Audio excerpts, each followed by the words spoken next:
গীতাত অৰ্জুনক স্বয়ং ভগৱানে কৈ আছে যে সেই পৰমেশ্বৰৰ শৰণলৈ যোৱা, ইয়াৰ বাবে এজন সন্তৰ ওচৰলৈ যোৱা যিজন তত্ত্বদৰ্শী। এই প্ৰকাৰে হজৰত মহম্মদক আল্লাহে কৈ আছে যে এজন বেলেগ পূৰ্ণ পৰমাত্মা আছে, তেওঁক পাবৰ কাৰণে এজন তত্ত্বদৰ্শী সন্তৰ সন্ধান কৰা। সেই প্ৰভু কোন হয় সেয়া জানিবৰ কাৰণে অনুগ্ৰহ কৰি শুনক জগতগুৰু তত্ত্বদৰ্শী সন্ত ৰামপাল দেৱ মহাৰাজৰ অমৃত বচন, সৰ্বপবিত্ৰ ধৰ্ম পবিত্ৰ শাস্ত্ৰৰ আধাৰত। আৰু প্ৰত্যেকেই শাস্ত্ৰৰ বিৰুদ্ধে সাধনা কৰি কমপ্লিট সাধনা নোপোৱাৰ বাবে, পূৰ্ণ সাধনা নোপোৱাৰ বাবে, ভক্তি নোপোৱাৰ বাবে বহুত কিবা কিবি ট্ৰাই কৰিলে, প্ৰযত্ন কৰিলে, পৰমাত্মাক নোপোৱাৰ বাবে এই কথা নিজৰ অনুভৱ সমগ্ৰ সমাজত প্ৰডিউচ কৰি দিলে, সমগ্ৰ সমাজত ভৰাই দিলে যে পৰমাত্মা নিৰাকাৰ। গতিকে পৰমেশ্বৰ সৎলোকৰ পৰা গতি কৰি আহে, সনাতন পৰমধামৰ পৰা গতি কৰি আহে, য'লৈ গ'লে প্ৰাণীৰ আৰু কষ্ট নহয়। ইয়াৰে সমৰ্থনত গীতাৰ জ্ঞানদাতাই 18 নম্বৰ অধ্যায়ৰ 62 নম্বৰ শ্লোকত কৈছে, অৰ্জুন তুমি সৰ্বভাৱেৰে সেই পৰমেশ্বৰৰ শৰণলৈ যোৱা, তেওঁৰ কৃপাতেই তুমি পৰম শান্তিক আৰু সনাতন পৰম ধামক প্ৰাপ্ত কৰিবা। পৰম শান্তি আৰু সনাতন পৰম ধামক প্ৰাপ্ত কৰিবা। নিজৰ বিষয়ে কৈছে অৰ্জুন সপ্তম অধ্যায়ৰ 5 আৰু 7, সপ্তম অধ্যায়ৰ গীতাৰ সপ্তম অধ্যায়ত 5 আৰু 7 নম্বৰ শ্লোকত নিজৰ বিষয়ে কৈছে, অৰ্জুন তুমি মোৰ ভক্তি কৰা, তুমি মোকেই প্ৰাপ্ত কৰিবা, কিন্তু যুদ্ধটো কৰিবই লাগিব, যুদ্ধও কৰা, মোৰ স্মৰণো কৰা। গীতাৰ অধ্যায় নম্বৰ 8 শ্লোক নম্বৰ 1 অৰ্জুনে সুধিছে যে হে ভগৱান, আপুনি গীতা অধ্যায় নম্বৰ 7 শ্লোক 29 কৈছে যে সেই তৎব্ৰহ্মৰ সৈতে পৰিচিত আৰু সম্পূৰ্ণ আধ্যাত্মিক জ্ঞানৰ সৈতে পৰিচিত, সকলো কৰ্মৰ সৈতে পৰিচিত প্ৰাণীয়ে কেৱল জৰা আৰু মৃত্যুৰ পৰা হাৰি যোৱাৰ প্ৰযত্নই কৰে, এই সংসাৰৰ কোনো বস্তুৰ প্ৰতি ইচ্ছা নাৰাখে। এতিয়া অৰ্জুনে সোধে 8ম অধ্যায়ৰ 1ম শ্লোকত কিম তদ্ব্ৰহ্ম, সেই তৎব্ৰহ্ম কি? 8 নম্বৰ অধ্যায়ৰ 3য় শ্লোকত গীতাৰ জ্ঞানদাতাই কৈছে যে তেওঁ পৰমক্ষৰ ব্ৰহ্ম। গীতাৰ অধ্যায় নম্বৰ 15 শ্লোক নম্বৰ 1 পৰা 4 লৈকে আৰু 16-17 ইয়াত বহুত বিস্তাৰিতভাৱে তথ্য দিয়া হৈছে। তত্ত্বদৰ্শী সন্তৰ পৰিচয়ৰো কথা কৈছে, ওলোটাকৈ ওলমি থকা সংসাৰৰূপী বৃক্ষৰ বিষয়ে যিয়ে ক'ব, যেনেকৈ অক্সৰ পুৰুষ এক পেड़ है निरंजन वा की डार, নিৰঞ্জন বুলি কয় ক্ষৰ পুৰুষক। আন এটা শব্দত ক'বলৈ গ'লে अक्सर पुरुष एक पेड़ है सरपुरुष वा की डार और तीनों देवा शाखा हैं ये पात रूप संसार। মাটিৰ পৰা বাহিৰত থকাখিনিক আমি গছ বুলি কওঁ, মাটিৰ পৰা বাহিৰত দেখা পায় সেয়া গছ বুলি কয়, বৃক্ষ বোলে। আৰু মাটিত যি গুপ্ত হৈ আছে, পৰোক্ষ হৈ আছে, সেয়া শিপা, সেয়া মূল, তেওঁ পৰমক্ষৰ ব্ৰহ্ম, যি পৰোক্ষ। যজুৰ্বেদ অধ্যায় নম্বৰ 40 শ্লোক নম্বৰ 17 গীতাৰ জ্ঞানদাতাই নিজৰ কথাও কৈছে যে মইতো ওপৰত খম ব্ৰহ্ম, এহেং খম ব্ৰহ্ম, মোৰ নাম ওম, আৰু খম মানে ওপৰত, স্বৰ্গত তথা অন্তৰিক্ষত, স্বৰ্গত, মহাস্বৰ্গত, ব্ৰহ্মলোকত মই থাকোঁ। আৰু সেই পৰমাত্মা পুণ্য পৰমাত্মাটো গুপ্ত হয়, পৰোক্ষ হয়। গতিকে ইয়াত গীতা অধ্যায় নম্বৰ 15 শ্লোক নম্বৰ 1 লিখিছে যে ওপৰৰ ফালে শিপা থকা, তলত 3টা গুণৰূপী শাখা থকা, এয়া ওলোটাকৈ ওলমি থকা সংসাৰৰূপী বৃক্ষ। আৰু যি সন্তই ইয়াৰ সকলো বিভাগ কৰি দিব পাঠ সহিতে, শিপাৰ পৰা পাতলৈকে, যে কাগজ কোন ভগৱান ফৰ এক্সাম্পল আৰু শিপা কোন ভগৱান, এই সংসাৰৰূপী বৃক্ষৰ শিপা মানে যাৰ দ্বাৰা সকলো ক্ৰিয়াবোৰ হয়, যাৰ দ্বাৰা সকলোৰে উৎপত্তি হৈছে, সকলোৰে জনক হয়, সকলোৰে ধাৰণ পোষণ কৰোঁতা পিতা, তেওঁ শিপাৰূপী পৰমাত্মা, তেওঁ পৰমক্ষৰ ব্ৰহ্ম। কাগজটো যি আছে সেয়া অক্ষৰ ব্ৰহ্ম, আৰু তাৰ পৰা ওলোৱা শকত ডালক বুজা ক্ষৰ ব্ৰহ্ম বুলি। সেই ক্ষৰ ব্ৰহ্মৰ অৰ্থাৎ ডালৰ 3টা শাখা আছে, ৰজগুণ ব্ৰহ্মা, শতগুণ বিষ্ণু, তমগুণ শিৱৰূপী শাখা হয়, আৰু আমি পাতৰূপী সংসাৰ। গতিকে পৰমাত্মাই আহি কৈছিলে সচিদানন্দ ঘন ব্ৰহ্মৰ বাণীত সেই তত্ত্বজ্ঞানত কৈছে যে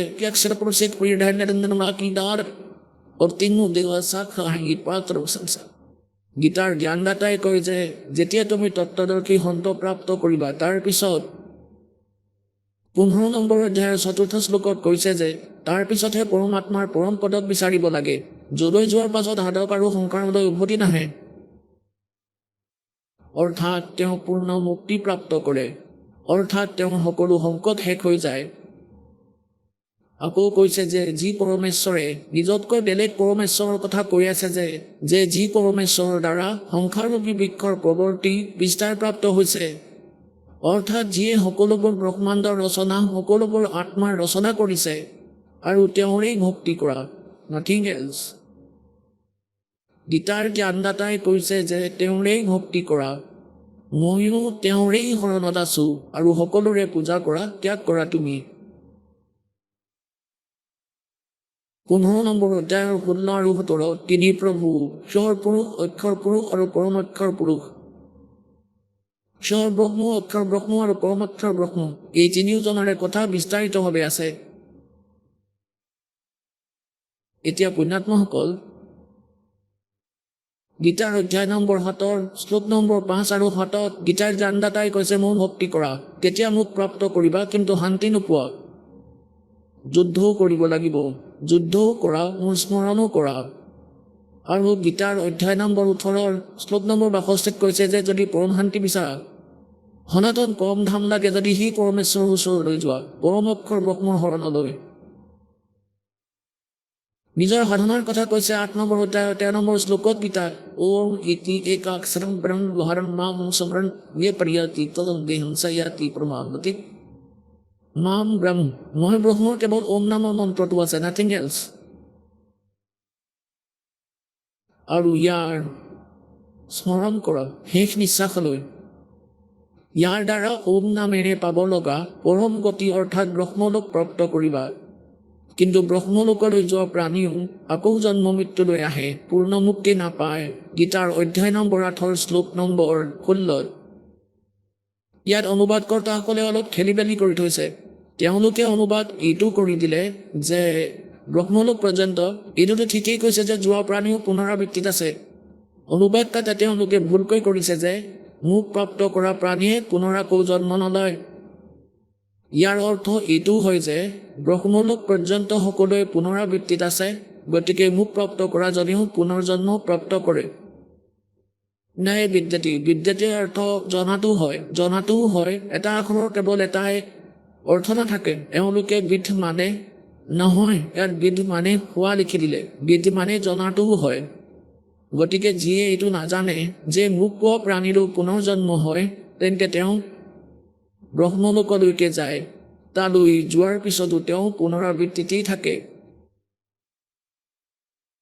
সেইবাবে তেওঁ কৈছে যে মোৰ আৰু তোমাৰ বহুত জন্ম হৈছে 4ৰ্থ অধ্যায়ৰ 5 নম্বৰ আৰু 9 নম্বৰ শ্লোকত দ্বিতীয় অধ্যায়ৰ 12 নম্বৰ শ্লোকত গীতাত স্পষ্ট কৰিছে এয়া আৰু 10ম অধ্যায়ৰ 2 নম্বৰ শ্লোকত যে মোৰ উৎপত্তি মোৰ জন্মটো হয় কিন্তু মোৰ জন্মৰ কথা ব্ৰহ্মা বিষ্ণু মহেশ্বৰ অথবা এই ঋষিসকলে নাজানে কাৰণ এওঁলোক মোৰ পৰাই উৎপন্ন হোৱা এতিয়া পিতৃৰ জন্মৰ কথা সন্তানে ক'ব নোৱাৰে পিতৃৰ কথা ককাকেহে ক'ব পাৰে গতিকে সেই ককাই অৰ্থাৎ আমাৰ সকলোৰে মালিকে কবিৰ দেৱে পৰম অক্ষৰ ব্ৰহ্মই স্বয়ং ইয়ালৈ আহি এই সৰ্বব্ৰহ্মাণ্ডৰ ৰচনা কেনেকৈ হ'ল আৰু সেই সকলো জ্ঞান সৃষ্টিৰ ৰচনাত আমাক কৈছে কিন্তু আমি লোকবেদ বহুত শুনি থৈছিলোঁ সেইবাবে আমি পৰমাত্মাৰ এই যথাৰ্থ জ্ঞান শুনিবলৈ অসমৰ্থ হৈ পৰিলোঁ এতিয়া পৰমাত্মাই আমাক সমৰ্থবান কৰিছে আমাক শিক্ষিত কৰিলে আমি এতিয়া কালৰ দ্বাৰা সেই ঋষি গুৰুসকলৰ ওপৰত আধাৰিত নহয় আমি এতিয়া নিজৰ সৎগ্ৰন্থবোৰ নিজে পঢ়ি আছোঁ আৰু পঢ়াই আছোঁ আৰু ভগৱানক চিনি পাই আছোঁ পৰমাত্মাক চিনাটো কঠিন কিন্তু পৰমাত্মাক পোৱাটো মুক্তি পোৱাটো সহজ এতিয়া ইয়াত গীতাৰ অধ্যায় নম্বৰ 17 শ্লোক নম্বৰ 23 কৈছে ওম তৎসৎ ইতি নিৰ্দেশা ব্ৰহ্মে ত্ৰিবিদ্যা সমৰ্থ ব্ৰহ্মণে মানে সচিদানন্দ ঘন ব্ৰহ্মৰ স্মৰণৰ তেওঁক কোৱাৰ 3টা মন্ত্ৰ জপ আছে ওম তৎসৎ ওমটো ক্ষৰ পুৰুষৰ ব্ৰহ্মৰ তৎ আৰু সৎ এয়া সাংকেতিক এয়া অক্ষৰ পুৰুষৰ আৰু সৎও সাংকেতিকেই পৰমক্ষৰ পুৰুষৰ পৰমক্ষৰ ব্ৰহ্মৰ এই তিনি মন্ত্ৰৰ জপেৰে পৰমাত্মা প্ৰাপ্তি হ'ব পৰমক্ষৰ ব্ৰহ্মৰ প্ৰাপ্তি হ'ব কেৱল ওম নামৰ জপ কৰিলেই ব্ৰহ্মলোক প্ৰাপ্ত হ'ব যেনেকৈ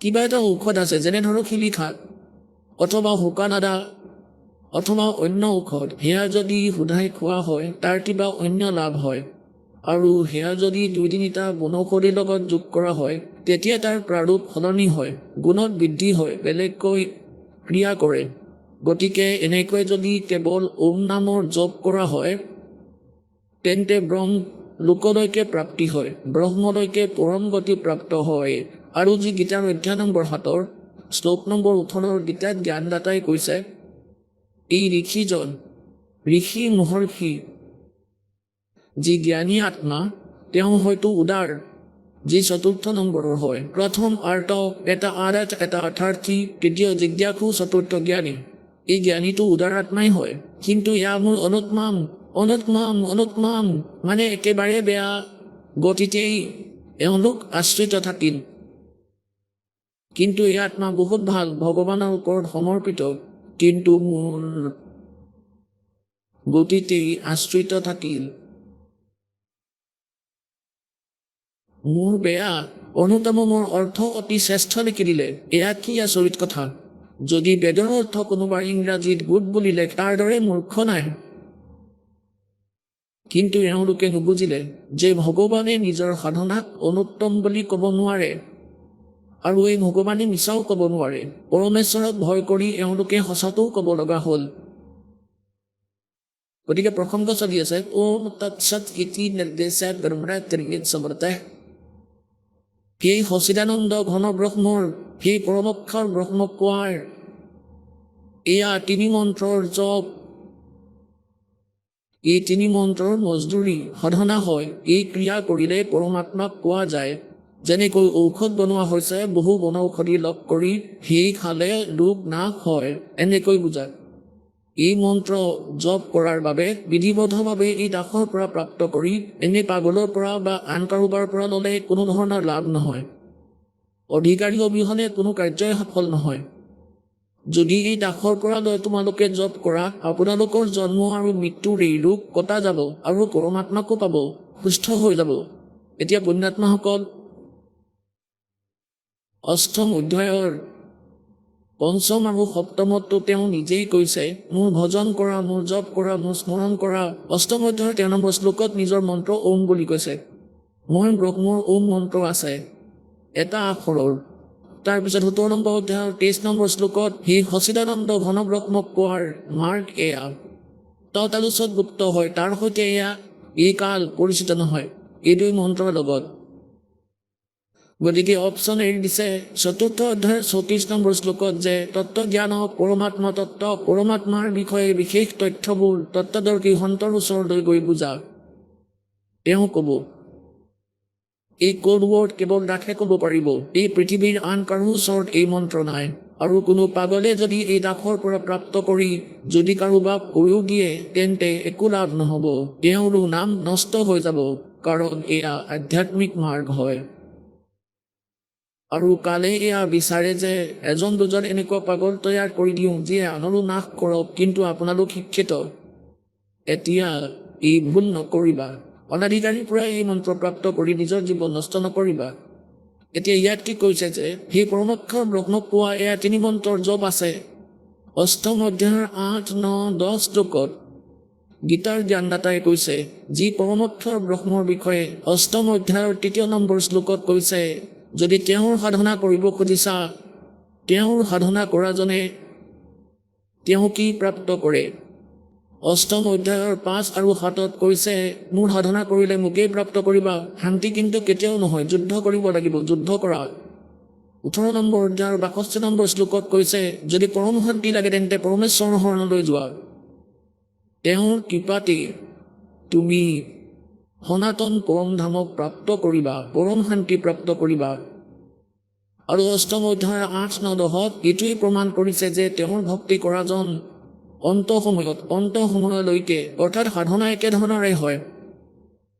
যদি এনেকৈ কোনোবাই ভাবে এতিয়া মই সমাধিস্থ হৈ যাওঁ, পৰমাত্মাক ওপৰত চাই ঘূৰি আহিম, গতিকে তাত তেওঁক দেখাৰ পিছত আকৌ ঘূৰিও আহিলে আৰু যদি সাধনা পূৰ্ণ নকৰা তেন্তে গতা খাই পৰিবা।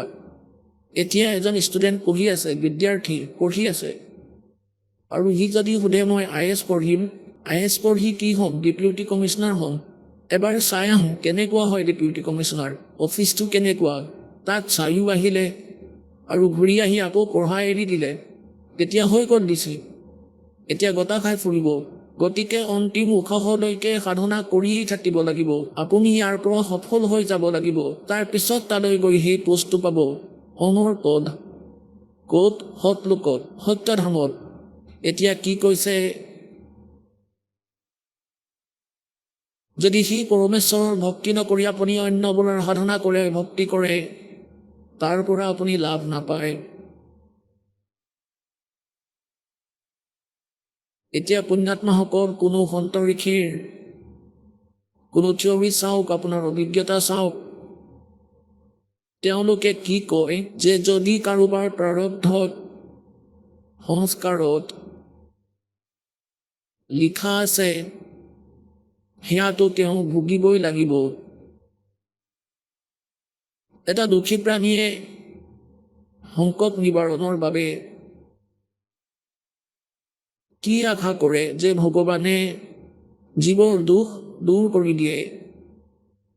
পৰমাত্মাক ক'ত পোৱা যায়, সন্তৰ ওচৰলৈ যায়, যে তেওঁলোকে পৰমাত্মাৰ ভক্তি কৰি কিছু শক্তি প্ৰাপ্ত কৰি লয় আৰু সেই শক্তিৰে তেওঁলোকে আনকো সুখ দিয়ে।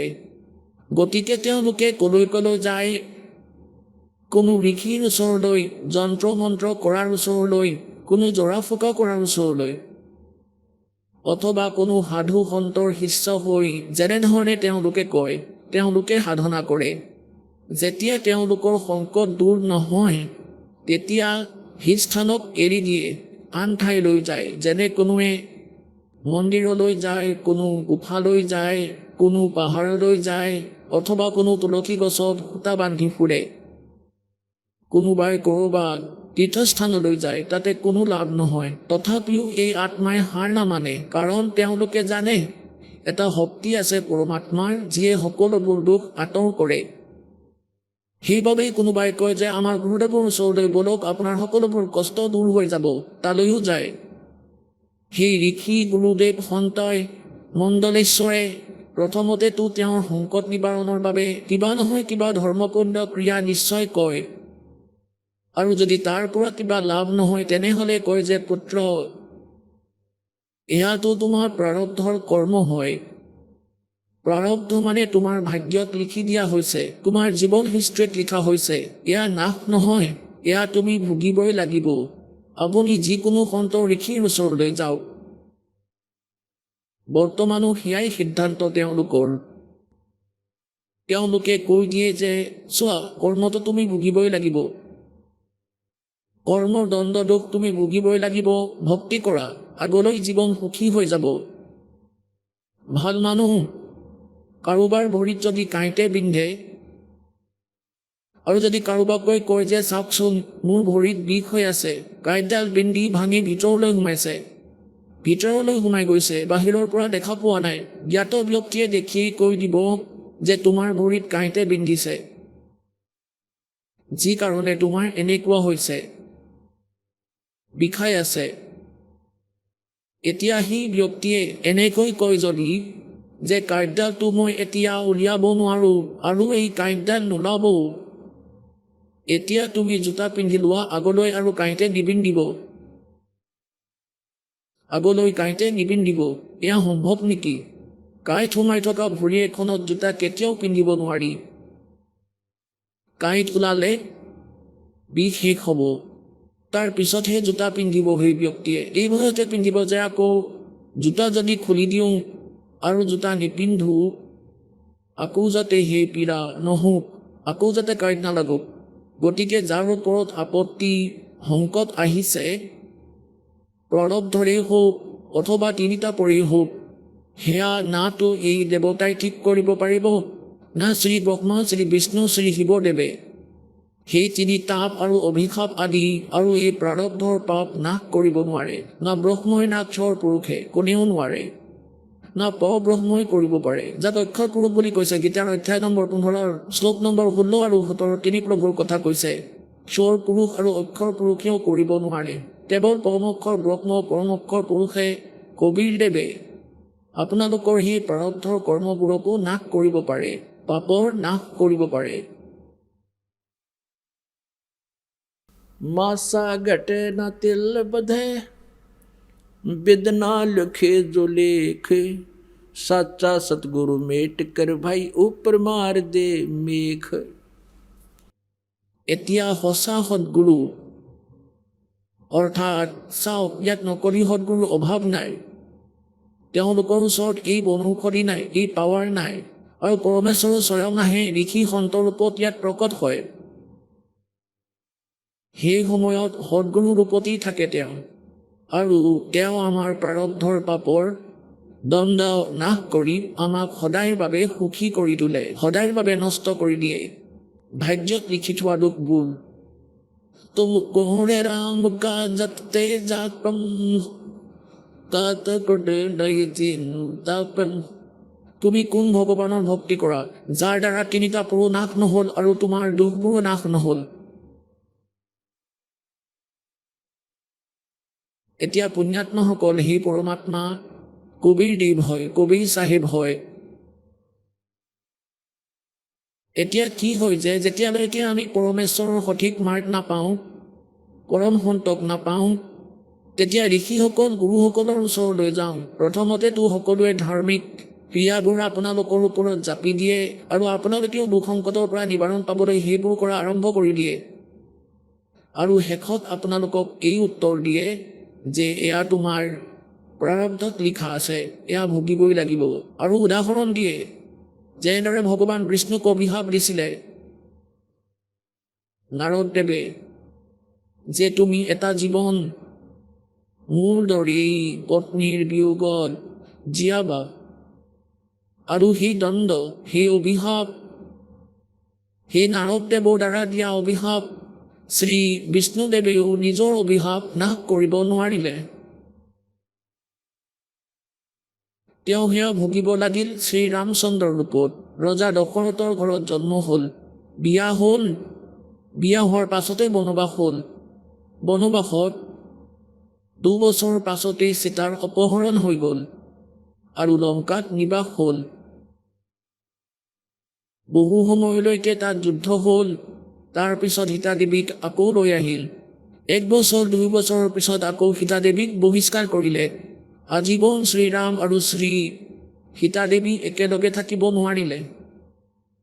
সন্তান ক'ৰবাত, আপুনি ক'ৰবাত, সেই প্ৰাণী সুখী হ'ব নোৱাৰে। যদিও শ্ৰীৰামচন্দ্ৰ অযোধ্যাৰ ৰজা আছিলে, কিন্তু আপুনি ক'ৰবাত, পত্নী ক'ৰবাত, সন্তান ক'ৰবাত, তেতিয়া সেই জীৱ সুখী হ'ব নোৱাৰে। আৰু এই ব্ৰহ্মা বিষ্ণু মহেশ এটা জীৱ সংজ্ঞাত আছে, পৰমাত্মা নহয়, পূৰ্ণ পৰমাত্মা নহয়। এতিয়া এইবোৰ কথাই বিন্ধে যিসকলে প্ৰথমবাৰ এই জ্ঞান শুনে সেই আত্মাসকলক। পুণ্যাত্মাসকল এওঁলোকৰ ইতিহাসত আছে।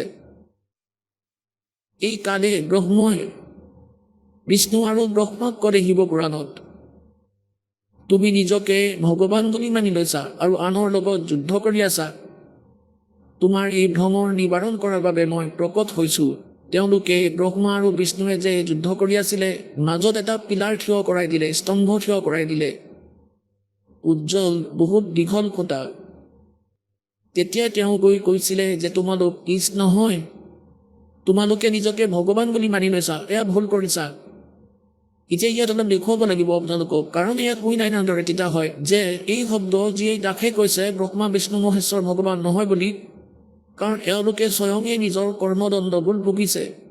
কিন্তু ভগৱানে কোনো ধৰণৰ কৰ্মদণ্ড ভোগ নকৰে, তেওঁতো পাপনাশক হয়, তেওঁৰ দণ্ডটো হ'বই নোৱাৰে। তাৰোপৰি তেওঁ আনকো তেওঁৰ ওপৰত আশ্ৰিতসকলৰ দণ্ড নাশ কৰিব পাৰে। এতিয়া আপোনালোকক দেখুৱাওঁ শ্ৰী শিৱপুৰাণ। এটা সময়ত শ্ৰী ব্ৰহ্মাদেৱ আৰু শ্ৰী বিষ্ণুদেৱৰ মাজত এই কথাত যুদ্ধ হ'ল। শ্ৰী ব্ৰহ্মাদেৱ গ'ল বিষ্ণুদেৱৰ ওচৰলৈ, তেওঁৰ লোকলৈ, আৰু বিষ্ণুদেৱ আৰামেৰে শেষনাগৰ বিচনাত বিশ্ৰাম কৰি আছিল। লক্ষ্মীদেৱী তেওঁৰ ওচৰত বহি আছিলে আৰু বহুত তেওঁৰ গণ পাৰ্ষদ লগত আছিলে। ব্ৰহ্মাদেৱ তাতে গৈ পালে আৰু বিষ্ণুদেৱে ব্ৰহ্মাদেৱক থিয় হৈ সৎকাৰ নকৰিলে। তেতিয়া ব্ৰহ্মাদেৱে ক'লে যে মই তোমাৰ পিতা আহিছোঁ, মই সকলোৰে উৎপত্তি কৰোঁ, মই ব্ৰহ্মা হওঁ, আৰু বিষ্ণু তুমি মোৰ পুত্ৰ, মই অহাজনৰ তুমি সৎকাৰ কৰা নাই, তোমাৰ অভিমান হৈছে, তোমাৰ বুদ্ধিত ঠিকনা লগাব লাগিব। তেতিয়া বিষ্ণুদেৱে ক'ব ধৰিলে, মই তোমাৰ পিতা হওঁ, তুমি মোৰ নাভি কমলৰ পৰা উৎপন্ন হৈছা, তুমি নিজকে কেনেকৈ নিজকে কৰ্তা বুলি ক'ব পাৰিছা? মই হৈছোঁ সকলোৰে কৰ্তা। কোৱাৰ অৰ্থ এইটো যে এজনে কৈছে মই তোমাৰ পিতা, আনজনে কৈছে মই। দুই ভগৱানে কাজিয়া কৰিলে। এতিয়া পুণ্যাত্মাসকল এই ইতিহাস দাসে নিজৰ ফালৰ পৰা নাই কোৱা, লোকবেদ শুনোৱা নাই, এয়া তেওঁলোকৰ ইতিহাসতে থকা সত্য জ্ঞান শুনাই আছো। এতিয়া এই স্তৰৰ বুদ্ধিটো চতুৰ্থ পঞ্চম ক্লাছৰ বালকৰহে থাকে। আৰু সেই ল'ৰা ছোৱালীয়ে কাজিয়া কৰিলে শিক্ষকে মাতি আনে যে কিয় কাজিয়া কৰি আছা, এইফালে আহা, কি কাৰণে কাজিয়া কৰি আছা? সিহঁতে কয় যে সি কৈছে মোক, সি বোলে মোৰ দেউতা। দ্বিতীয়জনে কয় সি বোলে মোৰ দেউতা হয়, এনেকে কৈছে। আৰু ইজনে আনজনৰ কাপোৰ ফালি থৈছে। আৰু এই স্তৰৰ বুদ্ধিৰে ভগৱান হয়, যাক আমি ভগৱান বুলি কওঁ, ব্ৰহ্মা আৰু বিষ্ণুক আপোনালোকৰ সন্মুখত দেখুৱাম এওঁলোকৰ ইতিহাস। আৰু এওঁলোকৰে পূজা কৰি আমি নিজৰ মুক্তি বিচাৰিছিলোঁ, আমি ভ্ৰমিত আছিলোঁ। এয়া চাব শিৱ মহাপুৰাণ, হিন্দী টিকা সাহিত্য ভাগ 1, খেমৰাজ শ্ৰীকৃষ্ণ দাস প্ৰকাশন, ইয়াৰ পৰা প্ৰকাশিত। ইয়াৰ অনুবাদকৰ্তা হ'ল বিদ্যাবৃদ্ধি পণ্ডিত জ্বালা প্ৰসাদ মিশ্ৰকৃত, হিন্দী টিকা সাহিত্য, খেমৰাজ শ্ৰীকৃষ্ণ দাস প্ৰকাশন, মুম্বাই। ইয়াত চাব ইয়াৰ পৰা বিদ্বেশ্বৰ সংহিতা। এয়া বিদ্বেশ্বৰ সংহিতা। এয়া 11 নম্বৰ পৃষ্ঠাত শিৱপুৰাণ। এয়া বিদ্বেশ্বৰ সংহিতা ভাগ 1 অধ্যায় 6। নন্দিকেশ্বৰে ক'লে, ভগৱান শিৱৰ বাহন। এয়া চাব, নন্দিকেশ্বৰে ক'লে,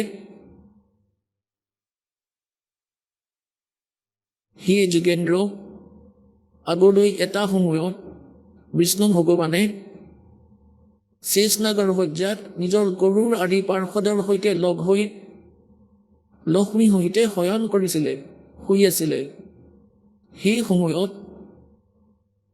ব্ৰহ্মজ্ঞানীৰ মাজত শ্ৰেষ্ঠ, চাব এয়া লেখকৰ বুদ্ধি, কৈছে ব্ৰহ্মজ্ঞানীৰ মাজত শ্ৰেষ্ঠ ব্ৰহ্মাদীৰ নিজৰ ইচ্ছামতে। এতিয়া ব্ৰহ্মৰ মাজত জ্ঞানী ব্ৰহ্মাৰ জ্ঞান চাব, ব্ৰহ্মাদেৱৰ নিজৰ ইচ্ছামতে ইয়ালৈ আহিলে, সকলো প্ৰকাৰে সুন্দৰ বিচনাত শয়ন কৰা কমল লোচন বিষ্ণুদেৱক সুধিবলৈ ধৰিলে, তুমি কোন হয়? ব্ৰহ্মজ্ঞানীয়ে এইটোৱে নাজানে যে তেওঁ কোন হয়, লগ কৰিবলৈ গৈছে। তুমি কোন হয়? মোক দেখি অভিমানী পুৰুষৰ দৰে শয়ন কৰি আছা, শুই আছা। হে বৎস, ব্ৰহ্মাদেৱে কৈ আছে বিষ্ণুদেৱক, হে বৎস, হে পুত্ৰ, উঠা, চোৱা মই তোমাৰ স্বামী আহিছোঁ। অহা গুৰুক দেখি যিয়ে অভিমান কৰে, সেই দ্ৰোহী মূৰ্খই পৰাচিত কৰাটো উচিত, অৰ্থাৎ তেওঁৰ বুদ্ধিক ঠিকনা লগাব লাগে। এয়া শুনি বিষ্ণুৰ অন্তৰত ক্ৰোধ উৎপন্ন হ'ল, ভিতৰি খং উঠিলে, কিন্তু বাহিৰে বাহিৰে এনেকুৱা দেখুৱাই আছে যেন খং উঠা নাই। আৰু ক'লে, কিন্তু বাহিৰৰ পৰা শান্ত দেখুৱাই ক'লে, বৎস, বিষ্ণুদেৱে ক'লে ব্ৰহ্মাদেৱক, পুত্ৰ, তোমাৰ মংগল হওক, বহা এই আসনত বিৰাজমান হোৱা। এই সময়ত তোমাৰ নেত্ৰ কুটিল, অৰ্থাৎ চকুত ক্ৰোধ দেখা গৈছে। তুমি কিয় চকু ৰঙা কৰি থৈছা? আৰু মুখ বক্ৰ, মুখখন কিয় বেকা কৰি থৈছা তুমি? কিয় কৰিছা? ব্ৰহ্মদেৱে ক'লে, হে বৎস বিষ্ণু। ব্ৰহ্মদেৱে ক'লে, হে পুত্ৰ বিষ্ণু, তুমি সময়ৰ প্ৰভাৱত পৰি অভিমানিত হৈছা। হে পুত্ৰ, মই তোমাৰ ৰক্ষক আৰু জগতৰ পিতা ময়ে হওঁ। বিষ্ণুদেৱে ক'লে, এই সমগ্ৰ জগত মোতেই স্থিত। তুমি চোৰৰ দৰে কিদৰে নিজৰ বুলি ক'ব পাৰা? তুমি মোৰ নাভি কমলৰ পৰা উৎপন্ন হৈছা, সেইবাবে তুমি মোৰ পুত্ৰ। বিষ্ণুদেৱে কৈ আছে, তুমি মোৰ নাভি কমলৰ পৰা উৎপন্ন হৈছা, সেয়েহে তুমি মোৰ পুত্ৰ। আৰু মোক পুত্ৰ বুলি কোৱাটো ব্যৰ্থ। নন্দিকেশ্বৰে ক'লে, এই প্ৰকাৰে ব্ৰহ্মা বিষ্ণুৱে দুয়োজনে ৰজগুণৰ বাবে মুগ্ধ হৈ বিবাদ কৰিবলৈ ধৰিলে। মই শ্ৰেষ্ঠ, মই স্বামী হওঁ, এনেকৈ কৈ ইজনে আনজনক মৰাৰ ইচ্ছাৰে যুদ্ধ কৰাৰ বাবে উৎসুক হ'ল। এতিয়া শ্ৰেষ্ঠৰ কাৰণ গম পালেনে? মাৰিবলৈ কাটিবলৈ সাজু হ'ল। আগলৈ চাব। তেতিয়া সমগ্ৰ দেৱতাই তেওঁলোকেতো যুঁজি আছে নিজৰ মাজত। ব্ৰহ্মা আৰু বিষ্ণুৱেতো মৰা কটা কৰিবলৈ সাজু হ'ল আৰু কৈছে, সমগ্ৰ দেৱতাই বিমানত বহি সেই মহা অদ্ভুত যুদ্ধখন চাবলৈ গুচি আহিল আৰু আকাশৰ পৰা তেওঁলোকৰ ওপৰত ফুল বৰষাবলৈ ধৰিলে। বাহৰে দেৱতাসকল চাওক, পুণ্যাত্মাসকল, এওঁলোকৰ বুদ্ধি চাওক আমাৰ দেৱতাসকলৰ। এতিয়া যদি দেৱতাসকলেই এনেকুৱা হয়, তেতিয়াহ'লে আমাৰ অৱস্থানো কি হ'ব? এতিয়া চাওক পুণ্যাত্মাসকল, পুণ্যাত্মাসকল, যদি কিবা কাৰণত দুজন ব্যক্তিৰ মাজত হাই কাজিয়া লাগে আৰু যদি সভ্য লোক একত্ৰিত হয়, তেনেহ'লে কি কৰে? তেওঁলোকক বাধা দিবলৈ চেষ্টা কৰে, যাতে এওঁলোকে কাজিয়া কৰি দুখ পাই নলওক আৰু যাতে মৃত্যু নহওক। এতিয়া তেওঁলোককতো দেৱতা বুলি ক'ব পাৰি, যিয়ে মাজত বাধা দিব। ইয়াততো দুজনে যুঁজিছে আৰু দেৱতাসকলে ওপৰৰ পৰা ফুল বৰষাই কৈছে, চাবাছ, মৰা কাটি। বা দেৱতাসকল, এওঁলোক ক'লে দেৱতা, এওঁলোকক দেৱতা বুলিব পাৰিনে? মূৰ্খ মানুহ। আৰু ভগৱান হৈ এই কথাত লাগি আছে যে মই তোমাৰ দেউতাক হওঁ, মই তোমাৰ দেউতাক হওঁ। আগলৈ দেখুৱাম, চাব। প্ৰথমতে আপোনালোকক অলপ মৌখিক কওঁ, তাৰপিছত আপোনালোকে সহজে বুজি পাব। এতিয়া ইয়াততো কি হ'ল, দুয়োজনে কাজিয়া কৰিবলৈ ধৰিলে, ব্ৰহ্মা আৰু বিষ্ণুদেৱ, এই কথাৰ ওপৰত যে কোন কাৰ দেউতা হয়। এতিয়া কি হ'ল যে এওঁলোকৰ মাজত এওঁলোকৰ পিতৃ ব্ৰহ্মই, যাক কালৰূপী ব্ৰহ্ম বুলি কয়, তেওঁক সদাশিৱ বুলিও কয়, তেওঁ কেতিয়াও নিজৰ বাস্তৱিক ৰূপত কাৰো সন্মুখত প্ৰত্যক্ষ নহয়। তেওঁ অন্য ৰূপ বনাই লয়, কেতিয়াবা বিষ্ণু ৰূপ ধাৰণ কৰি, কেতিয়াবা নিজৰ পুত্ৰ শিৱৰ ৰূপ ধাৰণ কৰি আহে, বা কেতিয়াবা ব্ৰহ্মাৰ ৰূপ ধাৰণ কৰি কাৰোবাক দেখা দিয়ে। গতিকে তেওঁ পোনপ্ৰথমে তেওঁলোকৰ মাজত ভ্ৰমৰ সৃষ্টি কৰিবলৈ দুয়োৰে মাজত স্তম্ভ থিয় কৰাই দিলে। লিংগ বহুত দীঘল, পিলাৰ তেজোময়। দুয়োজনে যুদ্ধ বন্ধ কৰি সেই পিলাৰটোৰ ওপৰৰ আৰু তলৰ এণ্ডক চাবলৈ গুচি গ'ল। ব্ৰহ্মাই মিছা কৈ দিলে যে মই এণ্ডটো পালোঁ, ইয়াৰ অন্তিম স্থানটো দেখিলোঁ, আৰু বিষ্ণুদেৱে সঁচাটো কৈ দিলে। তেতিয়া এই কাল প্ৰকট হৈ গ'ল, শিৱৰ ৰূপ ধাৰণ কৰি, যেনে মূৰত জটা, গলত ৰুদ্ৰাক্ষৰ মালা, সৰ্প আৰু ত্ৰিশূল লৈ তাত প্ৰকট হ'ল নিজৰ পুত্ৰ শিৱৰ ৰূপত। তেতিয়া দুয়োজনকে তেওঁ ক'লে, তোমালোকে নিজকে ভগৱান বুলি মানি লৈছা, সেয়া ভাল কথা নহয়। তোমালোক ভগৱান নহয়, তোমালোক পিছ নহয়। চাব, এতিয়াই বুজাই আছোঁ আপোনালোকক। এতিয়া পৃষ্ঠা নম্বৰ 17 আপোনালোকক দেখুৱাওঁ। বিদ্বেশ্বৰ সংহিতাৰ শিৱপুৰাণ পৃষ্ঠা 17 আৰু বিদ্বেশ্বৰ সংহিতা অধ্যায় 9। তেতিয়া ইয়াত নন্দিকেশ্বৰে কৈছে যে এই প্ৰকাৰে ভগৱানে নম্ৰ হোৱা ব্ৰহ্মা আৰু বিষ্ণুৰ ওপৰত অনুগ্ৰহ কৰি তেওঁলোকৰ যুদ্ধত পৰস্পৰৰ যি সৈন্য মৰা গৈছিলে, তেওঁলোকক নিজৰ শক্তিৰে জীৱিত কৰি তুলিলে।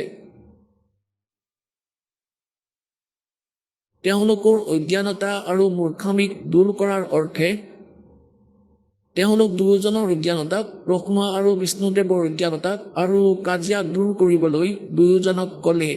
এয়া শুনিব, এইটো শুনিবলগীয়া 17 নম্বৰ পৃষ্ঠাত। এতিয়া এই কালে তেওঁলোকৰ পিতাই কৈছে, মোৰ সকল আৰু নিষ্কল ভেদেৰে দুটা স্বৰূপ আছে, কিন্তু আন ঈশ্বৰ নাই, আন কোনো ঈশ্বৰ নাই। এই কালে কৈছে ময়েই সকলো হওঁ, এই কাৰণে তেওঁ দুটা ৰূপ হ'ব নোৱাৰে। প্ৰথমটো স্তম্ভৰূপ অৰ্থাৎ পিলাৰ, প্ৰথমটো স্তম্ভৰূপ আৰু পাছত মূৰ্তিমান ৰূপ ধাৰণ কৰিলে। ইয়াত ব্ৰহ্মৰূপ নিষ্কল, নিষ্ফল নহয় নিষ্কল, আৰু ঈশ্বৰ ইষ্ট ৰূপ সগুণ হয়। মোৰ এই দুয়োটা ৰূপেই সিদ্ধ, আন কাৰোৰে নহয়। সেইকাৰণে তোমালোক দুয়োটাক অথবা আনক ঈশ্বৰত্বৰ প্ৰাপ্তি হ'ব নোৱাৰে। তোমালোকে অজ্ঞানতাৰে যি নিজকে ঈশ্বৰ বুলি মানিছা, এয়া বহুত অদ্ভুত হ'ল। তোমালোক দুয়োটাই নিজকে ভগৱান বুলি মানি লৈছা। তোমালোকে যি অজ্ঞানতাৰে মূৰ্খতাৰে নিজকে ভগৱান বুলি মানি লৈছা, ব্ৰহ্ম আৰু বিষ্ণুক কৈ আছে এই কাল ভগৱানে। এয়া শিৱপুৰাণত লিখা আছে। এয়া বহুত অদ্ভুত হৈছে, আৰু ইয়াক দূৰ কৰিবলৈ অৰ্থাৎ তোমাৰ বুদ্ধিক ঠিকনা লগাবলৈ মই ৰণস্থলীলৈ আহিছোঁ। এতিয়া তোমালোকে নিজৰ অভিমান ত্যাগ কৰি মই ঈশ্বৰত নিজৰ বুদ্ধি লগোৱা। মোৰ প্ৰসাদেৰেই লোকত সকলো অৰ্থ প্ৰকাশ কৰে। ইয়াত চাব, মই পৰব্ৰহ্ম হওঁ, এয়া কালে কৈ আছে মই পৰব্ৰহ্ম হওঁ। মোৰেই অকল ৰূপ আছে। ব্ৰহ্ম হোৱাৰ বাবে মই ঈশ্বৰ হওঁ, ব্ৰহ্ম হোৱাৰ বাবে মই ঈশ্বৰ হওঁ। অনুগ্ৰহ আদি মোৰ কৰ্তব্য। সৰ্বব্যাপী হোৱাৰ বাবে আৰু জগতবৰ্ধক হোৱাৰ বাবে মই ব্ৰহ্ম। সেই ব্ৰহ্মকেশৱ সমত্ব আৰু ব্যাপক হোৱাৰ বাবে মই আত্মা। মই ইষ্টসকলৰ ঈশ্বৰ হওঁ, এয়া মোৰ হয়, মোৰ বাহিৰে আন কাৰোৰে নহয়। প্ৰথমেতো ব্ৰহ্মত্ব জ্ঞানৰ নিমিত্তে নিষ্কল ৰূপৰ আৰম্ভ হ'ল। এতিয়া আপোনালোকক দেখুৱাওঁ, এয়া 18 নম্বৰ পৃষ্ঠাত। 18 নম্বৰ পৃষ্ঠা হ'ল এয়া, 17 নম্বৰ আমি পঢ়িলোঁ। এতিয়া বিদ্বেশ্বৰ সংহিতা ভাষা টীকা নৱম অধ্যায় শেষ হৈ গ'ল। এতিয়া দশম ইয়াৰ পৰা আৰম্ভ হ'ব। দশম অধ্যায়ত এয়া কি কৈছে, হে পুত্ৰসকল, এই কালে কৈ আছে, হে পুত্ৰসকল, এই কৃত্য তোমালোকে, কৃত্য মানে এই জব, চাকৰি, স্থিতি আৰু উৎপত্তিৰ তপেৰে প্ৰাপ্ত কৰিছা। মানে তোমালোকে তপ কৰি প্ৰাপ্ত কৰিছা। যি সৃষ্টি, উৎপত্তি আৰু পালন বুলি কোৱা হয়, এয়া কৃত্য তোমালোকৰ। সেয়া মই প্ৰসন্ন হৈ তোমালোকক দিছোঁ। এই প্ৰকাৰে আন দুটা কৃত্য, ৰুদ্ৰ আৰু মহেশ্বৰক এতিয়া এয়া ধ্যানেৰে চাব। এতিয়া ইয়াত পুৰাণৰ জ্ঞানে কৈ আছে, ইয়াত এই ব্ৰহ্ম বিষ্ণু মহেশ্বৰ আৰু এই ৰুদ্ৰৰে যি 11 ৰুদ্ৰ আছে তাতকৈও ভিন্ন। সেয়া কাল হয়। তেওঁই 21 ব্ৰহ্মাণ্ডৰ স্বামী মহেশক প্ৰদান কৰিছে, কিন্তু অনুগ্ৰহকৃত কোনেও পোৱাৰ বাবে সমৰ্থবান নহয়। এতিয়া এই ব্ৰহ্মাদেৱ, বিষ্ণুদেৱ, শিৱদেৱ আৰু মহেশদেৱক কৈ আছে যে ময়ে এওঁলোকক এটা এটা বিভাগ দিছোঁ আৰু এওঁলোকে তপ কৰি প্ৰাপ্ত কৰিছে। এতিয়া সেই চতুৰ্থ অৰ্থাৎ পঞ্চমজন কোন হয়, কাল হয়। আৰু তেওঁ ইয়াতো কৈ আছে যে মোৰ এটা অক্ষৰ আছে, নাথিং এলছ। এয়া চাব, বিদ্বেশ্বৰ সংহিতা অধ্যায় 10 চলি আছে, পৃষ্ঠা 19ত। ইয়াৰ পৃষ্ঠা নম্বৰ 19, বিদ্বেশ্বৰ সংহিতা অধ্যায় 10। আমি ইয়াৰ পৰা পঢ়িম। এয়া 19 নম্বৰ পৃষ্ঠাত চাব, ৰূপ, বেগ, কৃত্য, আসন, বাহন আৰু আয়ু আদিত আমাৰ সমানতা আছে। সেই সৈন্য মোৰ জ্ঞানৰ পৰা বিমুখ হ'লে, মোৰ জ্ঞানৰ পৰা বিমুখ হোৱাৰ বাবে তোমাৰ অজ্ঞানতা আহিছে। জ্ঞান থকা হ'লে এনেকুৱা নহ'লহেঁতেন। জ্ঞান আৰু ৰূপ মহেশ্বৰ তুল্য হৈ যায়। সেইকাৰণে এই জ্ঞানৰ সিদ্ধি নিমিত্তে ওমকাৰ নামৰ মন্ত্ৰ জপ কৰা। ইয়ে অভিমান দূৰ কৰিব। ইয়ে নিজ মন্ত্ৰৰ উপদেশ দিয়ে। এই ওমকাৰ মোৰ মুখেৰে উৎপন্ন হোৱাৰ বাবে মোৰেই ৰূপৰ বোধক হয় আৰু মহামংগল কৰোতা হয়। এয়া বাচক হয় আৰু মই বাচ্য হওঁ। এই মন্ত্ৰ মোৰ আত্মা হয়। ইয়াৰ স্মৰণ কৰিলে মোৰ স্মৰণ কৰা হয়। এতিয়া ধ্যানেৰে চাব, এই ওম কালৰ মন্ত্ৰ হয় আৰু এই ব্ৰহ্মা বিষ্ণু মহেশ্বৰ কালৰেই পুত্ৰ হয়। এয়া সিদ্ধ হ'ল। উত্তৰৰ মুখেৰে অকাৰ, পশ্চিম মুখেৰে উকাৰ, দক্ষিণ মুখেৰে মকাৰ, পূবৰ মুখেৰে বিন্দু, মধ্য মুখেৰে নাদ উৎপন্ন হৈছে। এই প্ৰকাৰে 5 প্ৰকাৰে ই নিৰ্গত হৈছে। সকলো একলগ হৈ ওম এটা এনেকুৱা আখৰ হৈ যায়। গীতাৰ অধ্যায় নম্বৰ 8 শ্লোক নম্বৰ 13 গীতাৰ জ্ঞানদাতা শ্ৰীকৃষ্ণত প্ৰৱেশ কৰি কৈ আছে কালে, ওম ইতি একাক্ষৰং ব্ৰহ্মৱহাৰণমাং সমনীয় পৰ্যাতি তদন্দেন সয়াতি পৰমাগতিম। গতিকে ইয়াৰ পৰা সিদ্ধ হৈ গ'ল যে যি জ্ঞান দি আছে শিৱ পুৰাণত, এয়া কাল আৰু শ্ৰীকৃষ্ণত প্ৰৱেশ কৰিয়ে কৈ আছে। আৰু ব্ৰহ্মা বিষ্ণু মহেশ্বৰ এওঁৰ পুত্ৰ। এই সকলোবোৰ নাম ৰূপাত্মক। বেদ ভূত দুয়োকুল অৰ্থাৎ স্ত্ৰী পুৰুষ ভেদেৰে ভৌতিক শৰীৰ বৰ্গ দুটা ভেদৰ তেওঁ এই মন্ত্ৰতে ব্যক্ত আৰু শিৱশক্তিৰ বোধক। এই ওংকাৰেৰে সকলো জগতৰ বোধক প্ৰণৱ উৎপন্ন হৈছে। অকাৰ আদি ক্ৰমেৰে অৰ্থাৎ অকাৰেৰে, নকাৰেৰে, উকাৰেৰে, মকাৰেৰে বা নাদেৰে এয়া প্ৰকট হৈছে। এই পঞ্চাক্ষৰৰ পৰা 5 ভেদেৰে মাত্ৰাৰ আকাৰৰ পৰা এই সকলো লাৰ্গ্ৰাম হ'ল। ইয়াৰ পৰা হিৰো মন্ত্ৰ আৰু 4 মুখৰ পৰা ত্ৰিপাদ গায়ত্ৰী মানে অৰ্থাৎ ওম নামেৰে সকলোবোৰ আগলৈ কৰোৰ মন্ত্ৰ উৎপন্ন হৈছে ইয়াৰ পৰাই। কিন্তু মূল মন্ত্ৰ এয়াই। এই শ্ৰেষ্ঠ মূল মন্ত্ৰৰ পৰাই সকলো সিদ্ধ ভোগ আৰু মুক্তিৰ সিদ্ধি হয়। অৰ্থাৎ কোৱাৰ ভাৱ এইটোৱেই যে এই মূল সংস্কৃত যেনেকৈ গীতা প্ৰেছ গোৰখপুৰৰ পৰা প্ৰকাশিত, এই বিদ্বেশ্বৰ সংহিতাৰ অনুবাদ কৰাৰ সময়ত গীতা প্ৰেছ গোৰখপুৰৰ পৰা প্ৰকাশিত শিৱ পুৰাণৰ ভিতৰত এওঁলোকে নিজৰ চিন্তা সোমোৱাই দিলে। তাত লিখি দিলে ওম নমঃ শিৱায়। এই মন্ত্ৰ জপ কৰা, কিন্তু মূল সংস্কৃতত মূল পাঠত ক'তোৱেই এনেকৈ নাই যে ওম নমঃ শিৱায় জপ কৰা। এয়া লোকবেদৰ মন্ত্ৰ।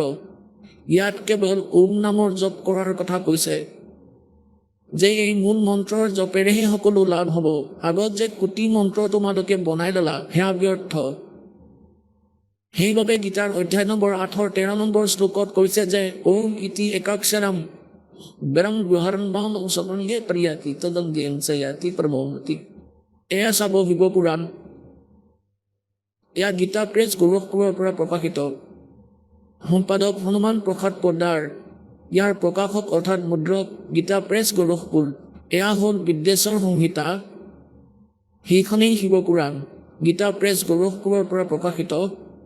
পেজ নম্বৰ 24 ব্ৰহ্মা আৰু বিষ্ণুৰ মাজত এই কাল ভগৱানে এডাল স্তম্ভ থিয় কৰাই দিলে। এই পিলাৰ অৰ্থাৎ লিংগ থিয় কৰাই দিলে।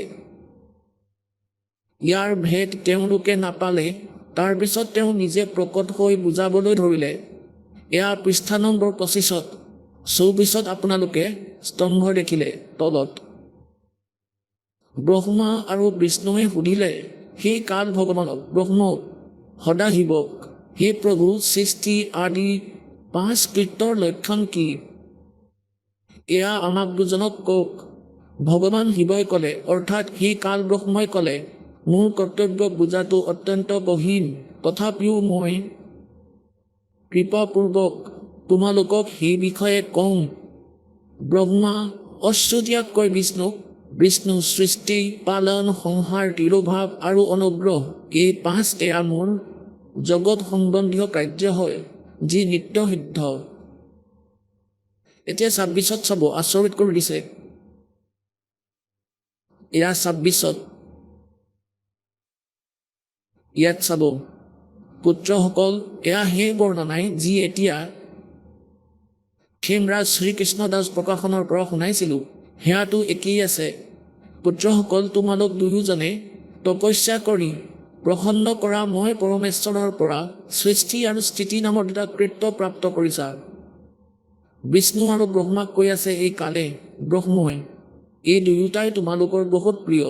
এই প্ৰকাৰেই মোৰ বিভূতিস্বৰূপ ৰুদ্ৰ আৰু মহেশ্বৰ এয়া মন হয় দুটা উত্তম কৃত্য সংহাৰ আৰু তিৰুভাৱ মোৰ পৰাই প্ৰাপ্ত কৰিছে, কিন্তু অনুগ্ৰহ নামক কৃত্য আন কোনেও পাব নোৱাৰে। এতিয়া ইয়াত চাম, এয়া যি কৈ আছে সেয়া ব্ৰহ্মা বিষ্ণু মহেশ্বৰৰ পিতা ব্ৰহ্ম হয়, কাল হয়। মই পোনপ্ৰথমে মই স্বৰূপ মন্ত্ৰৰ উপদেশ কৰিছিলোঁ, যি ওংকাৰ ৰূপ প্ৰসিদ্ধ, সেয়া মংগলকাৰী মন্ত্ৰ হয়। পূৰ্বপ্ৰথমে মোৰ মুখৰ পৰা ওংকাৰ অৰ্থাৎ ওং প্ৰকট হৈছে, যি মোৰ স্বৰূপৰ বোধ কৰোতা হয়। ওংকাৰ বাচক হয়, মই বাচ্য হওঁ। এই মন্ত্ৰ মোৰ স্বৰূপেই হয়। প্ৰতিদিনেই ওংকাৰৰ নিৰন্তৰ স্মৰণ কৰিলে মোৰেই সদায় স্মৰণ হয়। মোৰ উত্তৰৱৰ্তী মুখৰ পৰা অকাৰৰ কচিং, মুখৰ পৰা উকাৰৰ অৰ্থাৎ অ আৰু উ, দক্ষিণ মুখৰ পৰা মকাৰ, পূৰ্বৱৰ্তী মুখৰ পৰা বিন্দুৰ তথা মধ্যৱৰ্তী মুখৰ পৰা নাদৰ প্ৰকট হৈছে। এই প্ৰকাৰে 5 অৱয়ৱেৰে যুক্ত ওংকাৰৰ বিস্তাৰ হৈছে আৰু এই সকলোবোৰ অৱয়ৱেৰে একীভূত হৈ প্ৰণৱ অৰুণ নামৰ এটা আখৰ হৈ গ'ল। গীতাৰ অধ্যায় নম্বৰ 8 শ্লোক নম্বৰ 13 গীতাৰ জ্ঞানদাতাও এই কালে আছিল, যি ব্ৰহ্মা বিষ্ণু মহেশ্বৰৰ পিতা উকেত ওম ইতি একাক্ষৰং ব্ৰহ্মহৰং মহামংসপৰিয়ে পৰ্যাতি তদন্তে হংসয়াতি ব্ৰহ্মান্তে।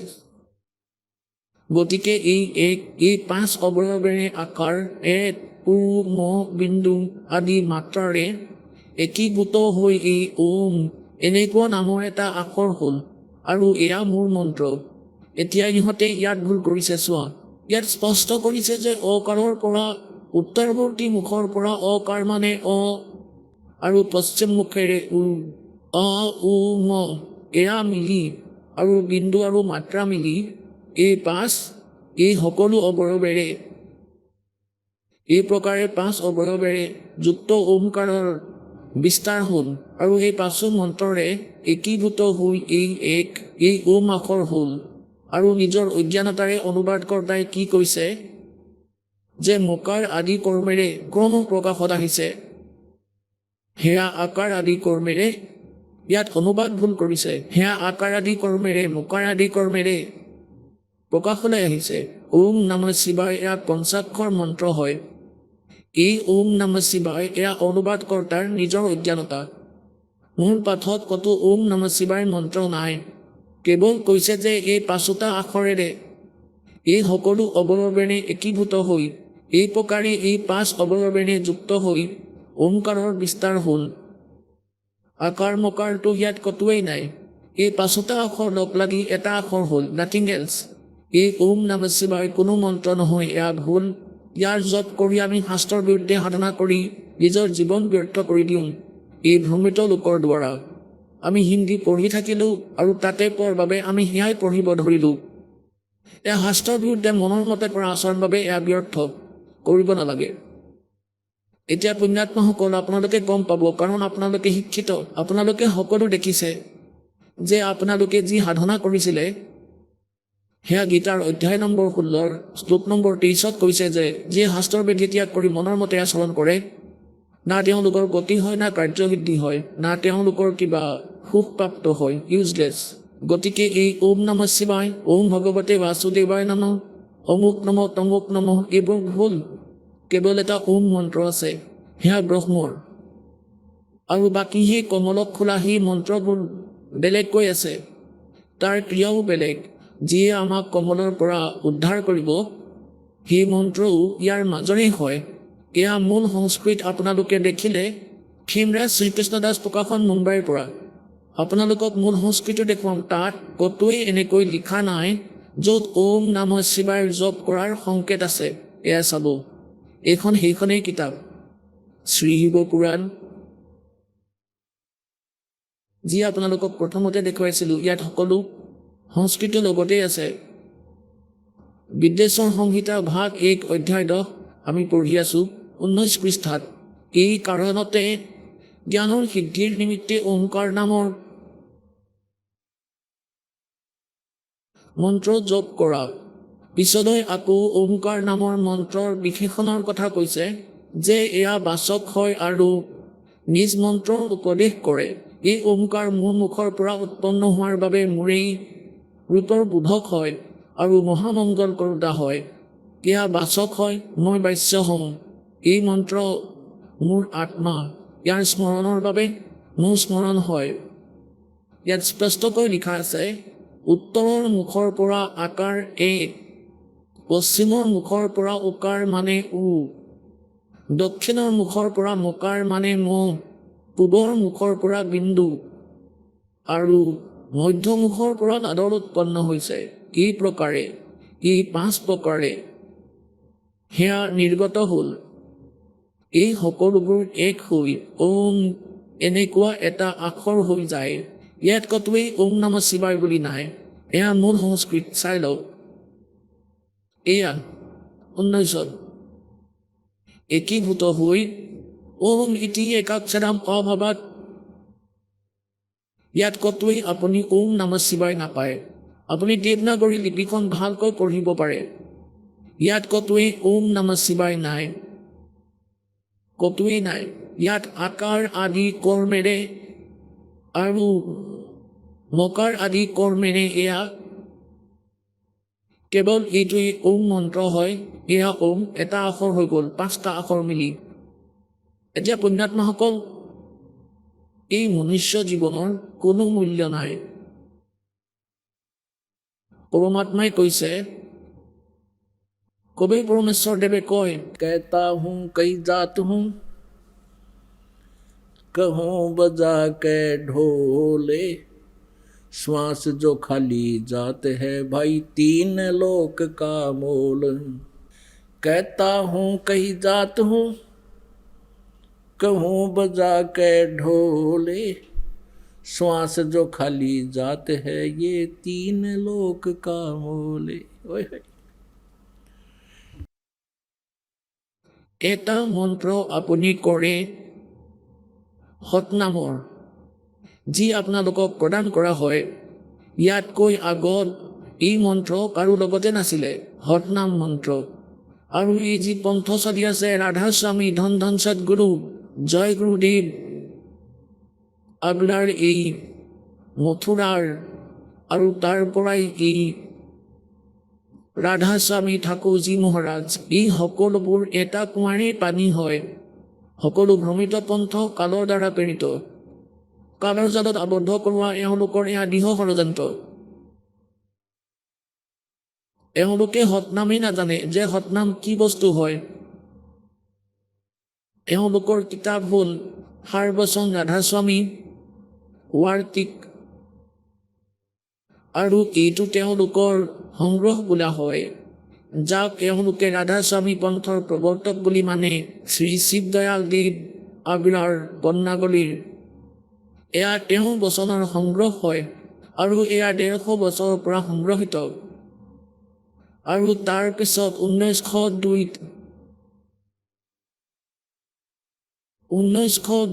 ইয়াৰ কিতাপ ৰূপত ছপাইছিলে 1902 পৰা আজিলৈকে 109 বছৰ হৈ গ'ল আৰু সেই অজ্ঞানতাক এই সৰল আত্মাবোৰে পঢ়ি আহিছে তাতে লিখা আছে এঠাইত লিখা আছে সৎনাম পঞ্চম মহলা হয় পঞ্চম মহলা সৎনাম আকৌ কৈছে যে সৎনামক সৎলোক বুলিও কোৱা হয় সৎনামক সৎপুৰুষো কয় আৰু সৎনামক হাৰনাম বুলিও কয় সৎনামক সৎলোক বুলিও কয় সৎপুৰুষ বুলিও কয় আৰু সৎনামক সৎনাম বুলিও কয় এওঁলোকৰ বুদ্ধি হেৰুৱাই দিছে কালে। আৰু এই সতনাম 2 আখৰৰ জপ হয়। সতনাম মানে সত্য নাম, আৰু এওঁলোকক সুধিলে সতনাম বুলি কয়। আৰু এঠাইত এই চাৱন সিংজীয়ে, যাক ধন ধন সদগুৰু পন্থাৰ প্ৰৱৰ্তকৰ গুৰু বুলি মানে, চাৱন সিংজীয়ে নিজৰ কিতাপ লিখিছে সন্ত মত ভাগ। 4-5টা ভাগ বনাইছে তেওঁ। তাৰে 3য় ভাগত লিখিছে, এঠাইতটো লিখিছে যে সতনাম স্থান হয়। আৰু আগলৈ কোনোবাই সুধিলে যে 4 নামৰ ব্যাখ্যা কৰি কৈছে যে সতনাম আচল ৰাম হয়। এওঁলোকে আজিলৈকে সতনাম মানে কি নাজানিলে। कहते झूठा ज्ञान और ध्यान का लाओ ये बात बेदात चतुराई। যেতিয়া তোমাৰ জ্ঞানেই নীল হয়, যদি এটা ষ্টুডেণ্টে থিয়ৰী লিখে, তাত লিখা সেই থিয়ৰীৰ বিধানৰ আধাৰত সি পিছত প্ৰেক্টিকেল কৰে, তেতিয়া সফল হয়। যাৰ থিয়ৰীয়েই ভুল, তেন্তে প্ৰেক্টিকেল কেনেকৈ ঠিক হ'ব তাৰ? গতিকে যিয়ে সেই সন্ত ৰূপত বহা সিদ্ধয়াল যিয়ে নিজৰ জীৱনত যি খেলি মেলি কৰিছে তাৰেই এয়া অভিজ্ঞতা। এই হাৰ নাম ৰাধাস্বামী বাৰ্তিক। আৰু সেই সময়ত এওঁ এই জ্ঞান দি থৈছে। গতিকে 1.5 ঘণ্টাকৈ ৰাতিপুৱা গধূলি ধ্যান ক'ত লগোৱা, য'ত তোমাৰ জ্ঞানেই ভুল, থিয়ৰীয়েই ভুল।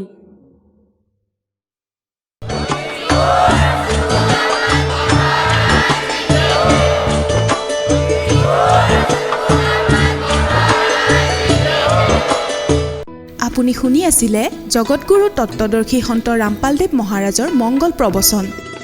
অধিক জানিবৰ বাবে ভিজিট কৰক আমাৰ ৱেবছাইট www.jagatgururampalji.org। সন্ত ৰামপালদেৱ মহাৰাজৰ শুভ আশীৰ্বাদত সমগ্ৰ বিশ্বতে 500তকৈও অধিক নাম দীক্ষা কেন্দ্ৰ আছে, য'ত সন্ত ৰামপালদেৱ মহাৰাজৰ দ্বাৰা বিনামূলীয়া নাম দীক্ষা দি থকা হৈছে। আপোনাৰ নিকটৱৰ্তী নাম দীক্ষা কেন্দ্ৰৰ ঠিকনা জানিবলৈ সম্পৰ্ক কৰক 8222880541।